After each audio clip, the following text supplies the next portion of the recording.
వాళ్ళను log book తీసి, log book అంటే ప్రతి సబ్ స్టేషన్లో విద్యుత్ ఎప్పుడు వచ్చింది, ఎక్కడ సరఫరా చేసిండ్రు, ఎప్పుడు పోయింది అనేది మొత్తం లాగ్ బుక్లో రాస్తారు.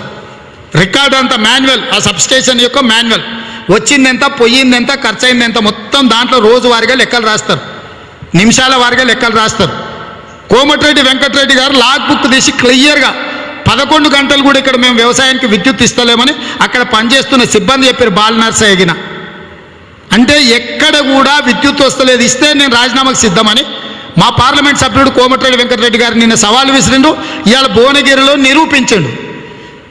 ఆ జిల్లాకు సంబంధించిన విద్యుత్ శాఖ మంత్రి ఉన్నాడు, ఆయనకు ఆ శాఖ గురించి పెద్ద తెలుసని మేము అనుకుంటలేము.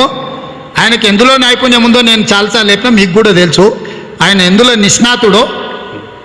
కానీ మమ్మల్ని విమర్శించినప్పుడు ఆ స్థానిక ఎంపీ అతను వచ్చి అక్కడ నిలబడి సవాలు విసిరినప్పుడు రావాలి కదా టీఆర్ఎస్ వాళ్ళు. మా కోమటిరెడ్డి వెంకటరెడ్డి గారు ఏ సవాలుకు విసిరినరో 24 గంటలు రైతులకు ఉచిత విద్యుత్తును ఇచ్చే సబ్ స్టేషన్ ఎక్కడ చూపించినా, పెద్దలు జీవన్ రెడ్డి గారు ఇదే మాట చెప్పారు, జగిత్యాల్లో నేను రాజీనామా చేస్తా అని. మిత్రుడు కోమటిరెడ్డి వెంకటరెడ్డి గారు ఇదే మాట చెప్పారు, రైతులకు 24 గంటలు ఉచిత విద్యుత్ ఇచ్చినట్టు నిరూపిస్తే మేము మా పదవులకు రాజీనామా చేస్తామని.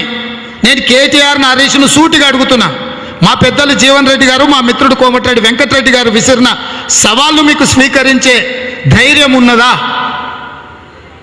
మీరు నిజంగానే రైతుల మేలు కోరేటోళ్ళు అయితే, నిజంగానే రైతులకు మీరు ఉచితంగా 24 గంటల విద్యుత్ ఇచ్చి ఉంటే సవాళ్ళను స్వీకరించుండి.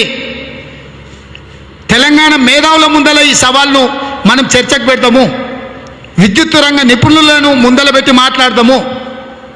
ఏ ఇవ్వాలా? ఇంతకుముందే ఒక 7-8 సబ్స్టేషన్ నుంచి ఫోన్లు వచ్చినాయి, అన్న లాగ్ బుక్లు అన్నీ సరెండర్ చేయి, వెనక్కి తెచ్చేసేయమన్నారు.